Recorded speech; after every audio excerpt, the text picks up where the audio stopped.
Hi, I'm Doyle, and I'm a gold and silver investor, an author, a publisher, and also the team leader of the world's only gold and silver wholesale buyers club. And I've just written a brand new book that I'm really excited about called The Definitive Guide to Storing Gold and Silver. And I tell you, this is one subject or topic that there's a lot of people who have a little bit of information on, but not a comprehensive amount of information on.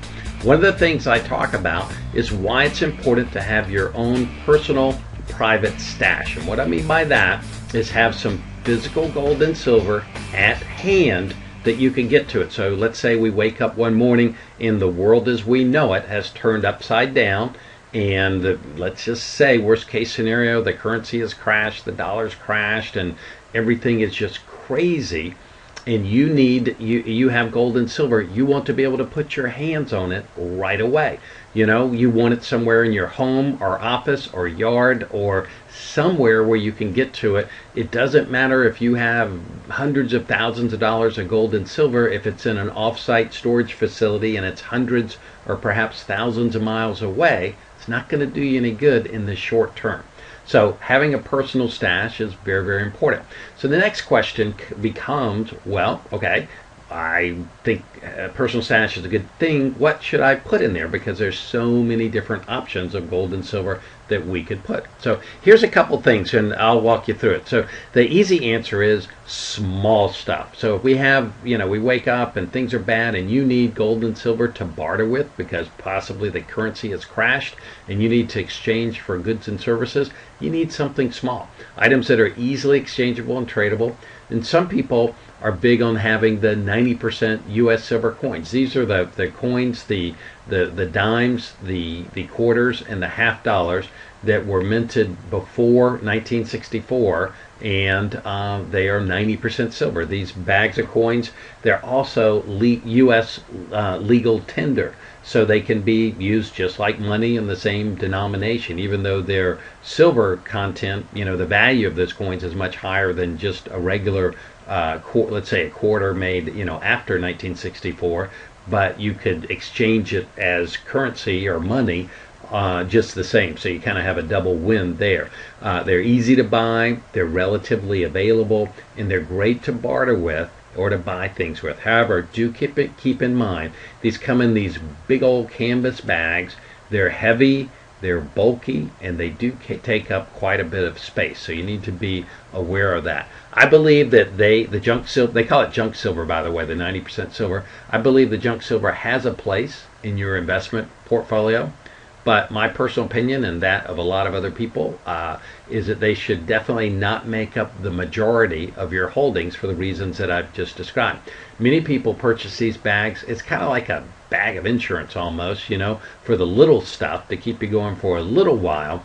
But they purchase other forms of gold and silver because they make much better investments. So if you want your insurance covered, but then as gold and silver goes up, which a lot of people believe it's going to go up like a lot, then you want what the metals that stand to gain the most with those rise in prices like that. So I believe it's also advisable to have some 1 ounce silver coins, and these are great for investment purposes, and they can also be used for barter exchange. So I think you kind of get a double win with these coins.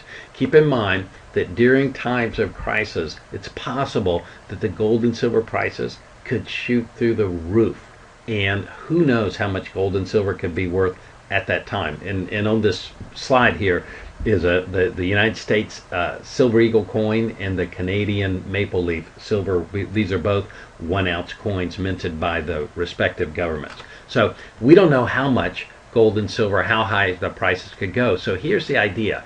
You may not want to walk into your grocery store and have a 100-ounce bar of silver that you plunk down on the counter in exchange for groceries, because at times like that, it's possible a bar like that could be worth $5,000 or even much more, and you don't want to be in a disadvantaged position. Let's say you're getting $100 worth of groceries and all you have to trade for it is a $5,000 dollar bar of silver. So it's not wise to have only large denominations or size bars like that. Another thought on this is for items in your personal stash. is you may want to have some very recognizable metals for situations like that. Name brand coins such as the silver American Eagle coins, or the gold and silver and gold American Eagle coins as well, or the gold and silver Canadian maple leafs. And I think these are excellent choices for that. The gold and silver Eagle coins are minted by the United States government, and the gold and silver maple leafs are minted by the Canadian government.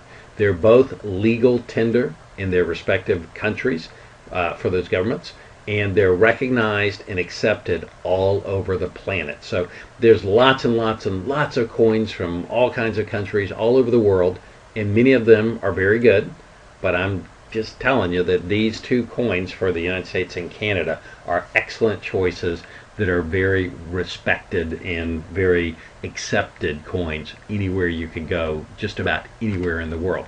And you always have the option of buying generic rounds for slightly lower premium or margin above spot.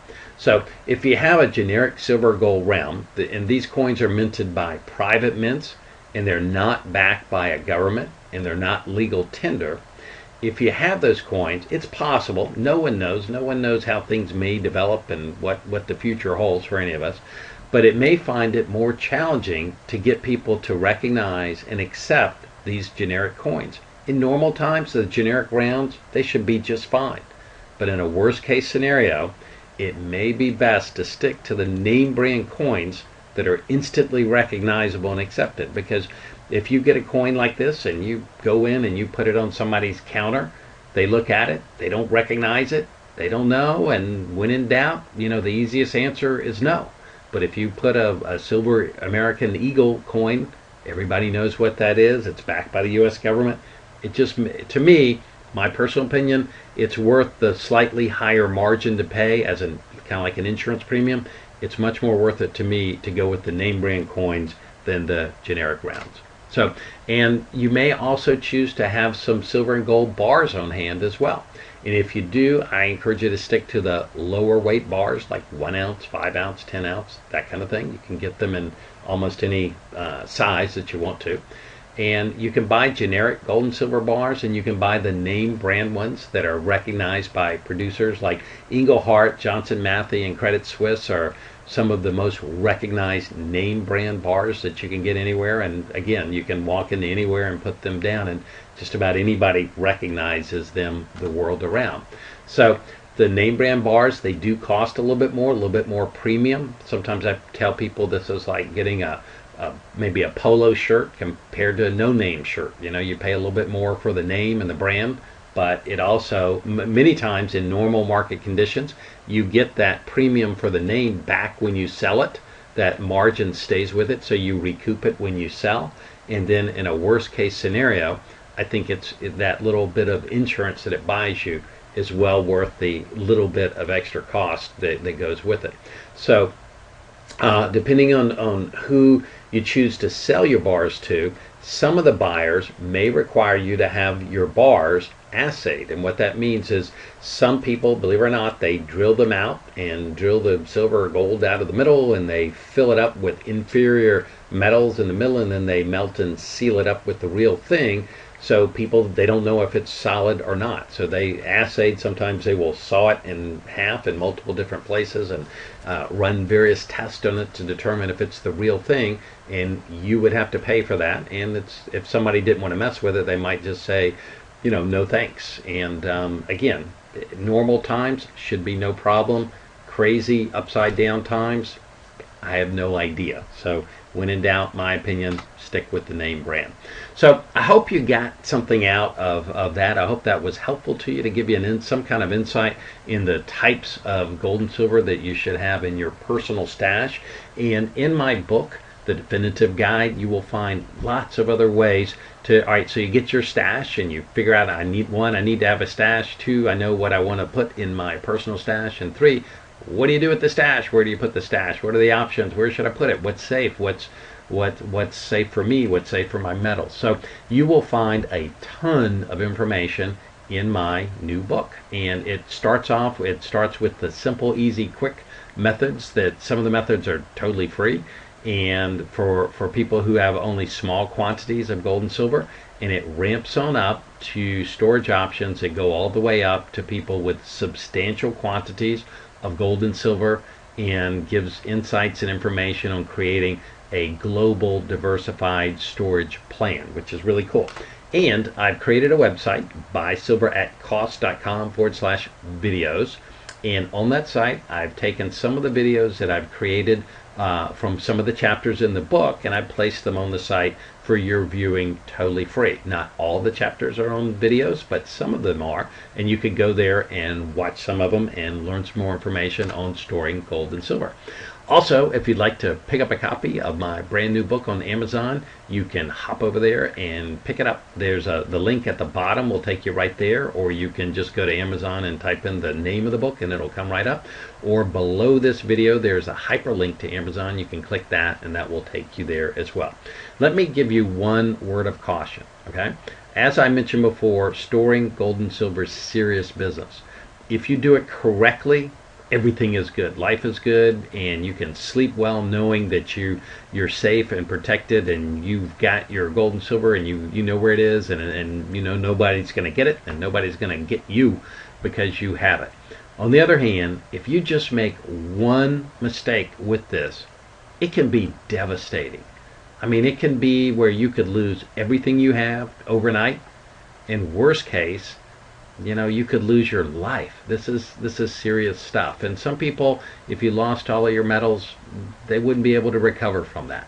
So I personally believe this is a ridiculously low price, and for that amount of money to get, you know, any kind of information that would be helpful to you in doing this is just a complete no-brainer. By the way, I only published this book a couple weeks ago, and I will be raising the price. So if you intend to get it, you may want to get it sooner than later before the price goes up. So I encourage you to do that. Here's the thing, like I said, if you just get one good idea from this book, it can be huge. It can make the difference between success or failure with your gold and silver storage options. So that's why knowledge is everything. And if you get one idea, it's a good thing.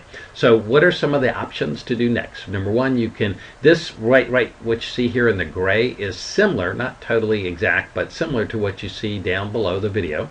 And that first link with the red arrow on the left that's pointing to, that's the link to the Amazon, where you can click that to go buy the book if you wish. Or if you'd like to get more information, you can click the arrow on the right, the red arrow that's pointing to that link. You can click that link, and that will take you to my personal blog site, which is jam-packed with tons of information, more information about the book, and lots of information on gold and silver. I encourage you to check that out.